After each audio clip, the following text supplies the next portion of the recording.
Hello students, let's read the question.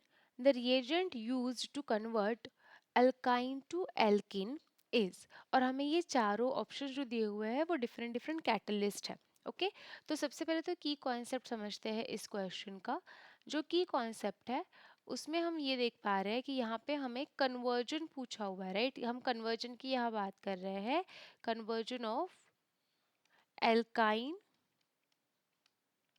To alkene. Okay, तो जब हम alkyne to alkene conversion study करते हैं स्टूडेंट्स, तो हम दो तरीके के कन्वर्जन के रिएक्शन शो करते हैं.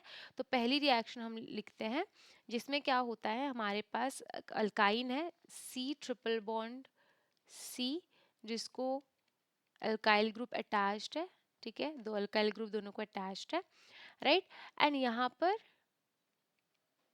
आपका एल्कीन बनता है, बट वो जो अल्कीन होगा स्टूडेंट्स वो होगा सिस अल्कीन. अब सिस अल्कीन क्यों? बिकॉज जब हम अल्काइन टू एल्कीन कन्वर्ट करते हैं तो उसमें बेसिकली हम ना हाइड्रोजन का एडिशन करते हैं. ओके, हम हाइड्रोजन का एडिशन करते हैं, एंड दैट्स वाई इवन इस रिएक्शन को हाइड्रोजनेशन रिएक्शन भी बोला जाता है.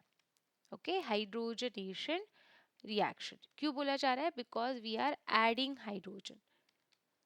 Okay, we are adding H2 और हाइड्रोजन. अब इस केस में जो हाइड्रोजन है वो दोनों कैसे है, सेम साइड साइड पे है, राइट. एंड दैट्स वाई ये जो आपका होगा एल्कीन, ये सिस एल्कीन, इसको सिस एल्कीन बोला जाता है. ओके, ये एक रिएक्शन हम स्टडी करते हैं इसमें. दूसरी रिएक्शन हम ये देखते हैं R C triple bond C R dash.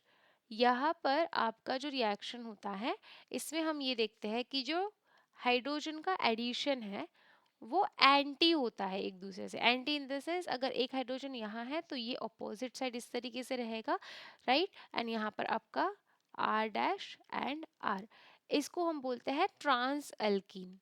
इसको हम बोलते हैं ट्रांस एल्कीन. ओके, अब दोनों केस में देखो, दोनों केस में आपका H2 का एडिशन हो रहा है. Okay, H2 is getting added because ये एज आई टोल्ड यू कि एक हाइड्रोजनेशन रिएक्शन है. लेकिन इसके साथ कैटलिस्ट भी यूज होता है स्टूडेंट्स, एंड इन कैटलिस्ट की वजह से ही हम देख पाते हैं कि जो हमारे दो प्रोडक्ट्स है डिफरेंट डिफरेंट बनते हैं, राइट. अब जो पहला केस है स्टूडेंट्स, पहले केस में जो कैटलिस्ट होता है वो होता है PDBaSO4. Okay, PDBaSO4. एंड दूसरे केस में आपके पास जो कैटलिस्ट होता है वो होता है NaNH2. Okay, NH2, sorry NH3 होता है. Okay, NH3.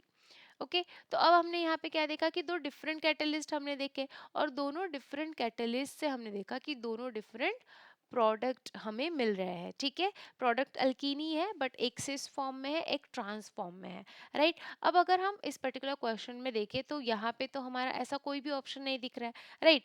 ये इसलिए बिकॉज यहाँ पे जो ये दोनों है हमारे कैटलिस्ट, इनके नेम्स है कुछ. ठीक है, क्या नेम्स होते हैं?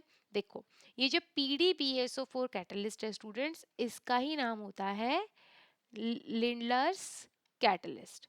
इसको भी हम बोलते हैं लिंडलर्स कैटलिस्ट.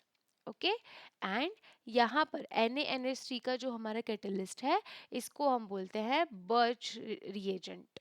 ओके, इसको हम बोलते हैं बर्च रिएजेंट. ओके, तो आप देख सकते हो दोनों केसेस में वैसे तो पूरी प्रोसेस सेम थी, सिर्फ हमने क्या किया, हमने देखा कि कैटलिस्ट का प्रेजेंस जो है वो अलग था, राइट. और हम अभी यहाँ पर देखेंगे तो definitely Lindlar's catalyst and birch reagent में से जो एक ऑप्शन हमें दिया हुआ है वो है D, that is Lindlar's catalyst.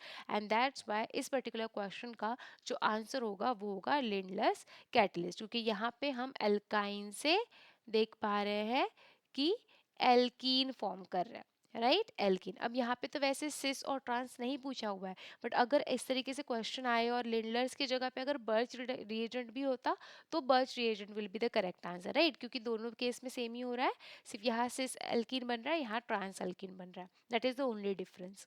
Got it students? I hope you got this answer. Thank you so much.